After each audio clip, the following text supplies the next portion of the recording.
சின்ன மருமகள்ல அடுத்து என்ன நடக்க போகுது அப்படின்னு பார்த்தீங்கன்னா, சேது வந்து தமிழுக்காக இந்த மாதிரி மிஷின்லாம் வாங்கி கொடுக்கவும், தமிழ் மனசு கொஞ்சம் மாற ஆரம்பிச்சிருச்சு. தமிழும் சேதுவுக்காக அவங்க துணியெல்லாம் எடுத்து மடிச்சு வைக்கிறது என்ன, சேதுவுக்காக சாப்பாடெல்லாம் கூட தமிழ் செய்ய ஆரம்பிச்சுட்டாங்க. கேட்டா, நான் இந்த பொருளெல்லாம் பயன்படுத்துறதுக்கு என்னால பணம் கொடுக்க முடியாது, அதனால அதுக்கு பதிலாக இதை கழிச்சுக்கங்க நான் வேலை பார்க்கறதுல அப்படின்னு சொல்லிட்டு சேதுவோட உடல் நலத்தை கவனத்தில் வச்சுக்கிட்டு தமிழ் வந்து சேதுவுக்காக சாப்பாடெல்லாம் சமைச்சு 2 பேரும் ஒன்னாவே சாப்பிட்டாங்க. அன்னைக்குன்னு பார்த்து சேது வந்து அன்னைக்கு தமிழ் சமைச்ச சாப்பாட்டை திருப்தியா சாப்பிட்டு வெளியே படுக்க போறாரு. தமிழும் உள்ள படுத்திருக்காங்க.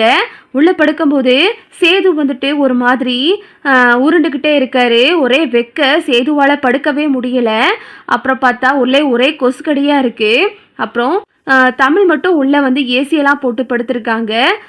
தமிழ் வந்து சேதுக்கிட்ட சொல்றாங்க, எங்க நீங்கள் வெளியே ஒன்றும் படுத்து கஷ்டப்பட வேணாம், நீங்கள் இந்த பக்கம் படுத்துக்கங்க, நான் அந்த பக்கம் படுத்துக்கிறேன், உள்ளேயே போய் படுத்துக்கிருவோம் அப்படின்னு தமிழ் வந்து சேதுக்கிட்ட சொல்லவும், சேதுவும் யோசிச்சு பார்க்குறாரு.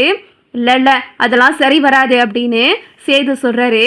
அப்போது நீங்கள் உள்ளே வர மாட்டீங்க, நீங்கள் உள்ளே வரல அப்படின்னா நீங்கள் வாங்கி கொடுத்த பொருள் எதையுமே நான் பயன்படுத்த மாட்டேன் அப்படின்னு தமிழ் வந்து சேதுக்கிட்ட சொல்லவும், சரி இப்போ என்ன, நான் உள்ளே தானே வரணும், ஆனால் உன் பக்கத்துலலாம் நான் படுக்க மாட்டேன் தெரியும்ல அப்படின்னு சேது சொல்கிறாரு.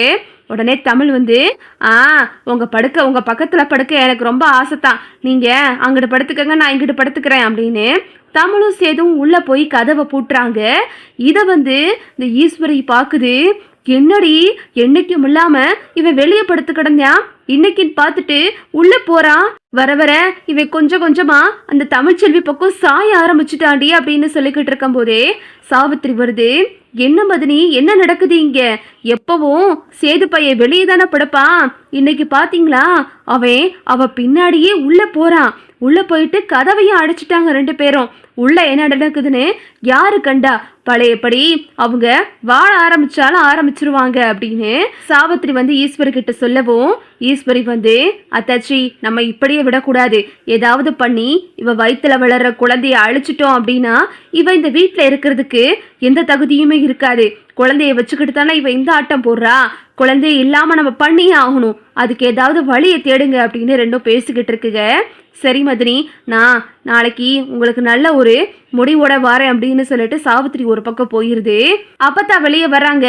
என்னடி மலரு, அந்த சேது பையன் வெளியே படுத்து கிடப்பான், இன்னைக்கு சேதுவையே காணா அப்படின்னு அப்பத்தா கேட்கவும், அது வந்து அம்மாச்சி உங்களுக்கு விஷயம் தெரியாதா, சேதையா இன்னைக்கு உள்ள போய் படுத்திருக்காரு. இன்னைக்கு தமிழ் வந்து சேது மாமா கொசுக்கடியில படுக்கிறத பார்த்துட்டு உள்ள வாங்கன்னு கூப்பிட்டாங்க, அதனால 2 பேருமே உள்ள போய் படுத்துட்டாங்க அப்படின்னு அப்பத்தா கிட்ட மலர் சொல்லவும், ஆத்தா கருப்பு, நீ தான் என் பிள்ளையில ஒன்று சேர்த்து வைக்கணும், இப்படி எல்லாமே நல்ல விஷயமா நடக்குது, இந்த குழந்தை பூமிக்கு வர்றதுக்குள்ள ஒரு அம்மா அப்பாவா 2 பேரும் சேர்ந்து அந்த குழந்தைய கையில வாங்கணும், அதுக்கு நீ தாத்தா கூட இருந்து இப்படி நல்ல விஷயங்கள்லாம் பண்ணணும் அப்படின்னு சொல்லிட்டு ஆப்பத்தா வந்து சாமியை வேண்டிக்கிட்டு இருக்காங்க. சரிடி, கொஞ்சம் கொஞ்சமா அவ மனசும் மாறுது, அவன் மனசும் மாறுது, இப்படியே போனா நல்லா இருக்கும் அப்படின்னு சொல்லிட்டு 2 பேரும் பேசிக்கிட்டு இருக்காங்க. அப்புறம் பார்த்தா நைட் ஆயிருது.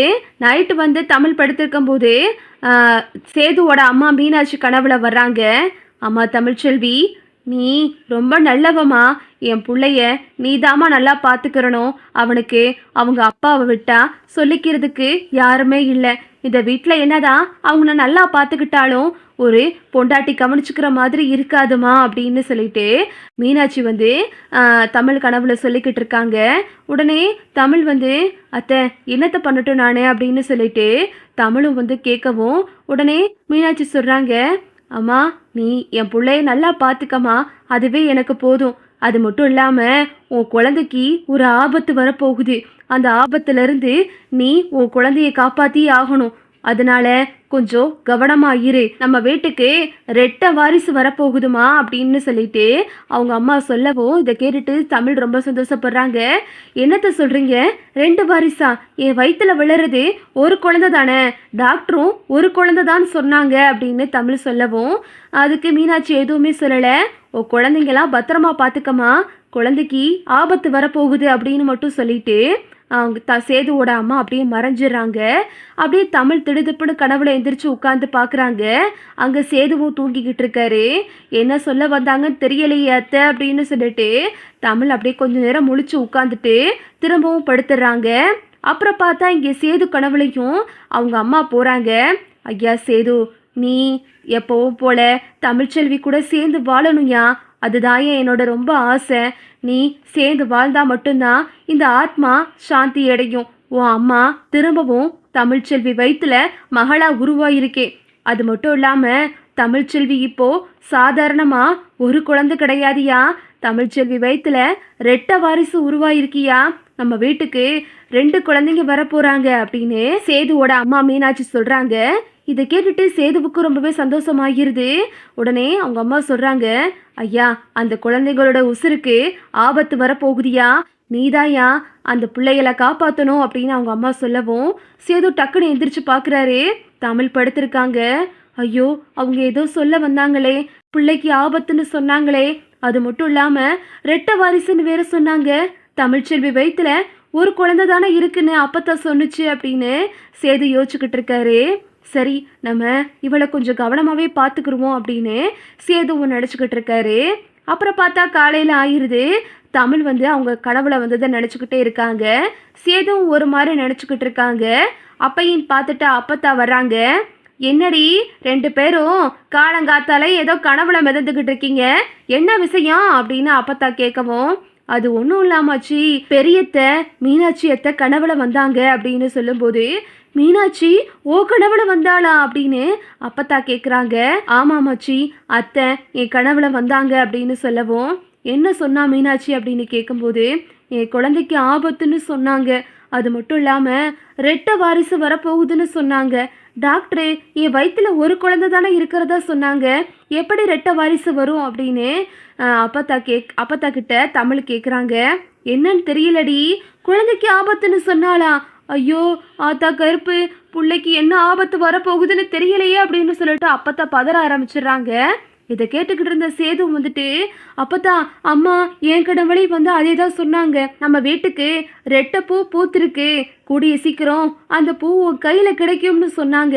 அது மட்டும் இல்லாமல் உன் கனவுல நான் மகளா பிறக்க போகிறேன் இந்த வீட்டுக்கு அப்படின்னு சொல்லிட்டு அம்மா சொன்னாங்க அப்படின்னு நடந்த விஷயத்தெல்லாம் சேது சொல்லவும், இதை கேட்டுட்டு அப்பத்தாவுக்கு சந்தோஷப்பட்டாலும் இன்னொரு பக்கம் குழந்தைக்கு ஆபத்துன்ற விஷயத்தை கேட்டுட்டு அப்பத்தா மனசுக்குள்ள பயம் வந்துடுது. அப்பத்தா வீட்டுக்குள்ள போயிட்டு ராஜாங்கத்துக்கிட்ட நடந்ததெல்லாம் சொல்றாங்க. சேதுவும் பக்கத்துல நிற்கிறாரு. ஆமாப்பா நம்ம அம்மா இப்படி சொன்னாங்கப்பா அப்படின்னு சொல்லும்போது ராஜாங்கத்துக்கு கண்ணெல்லாம் கலங்கிருது.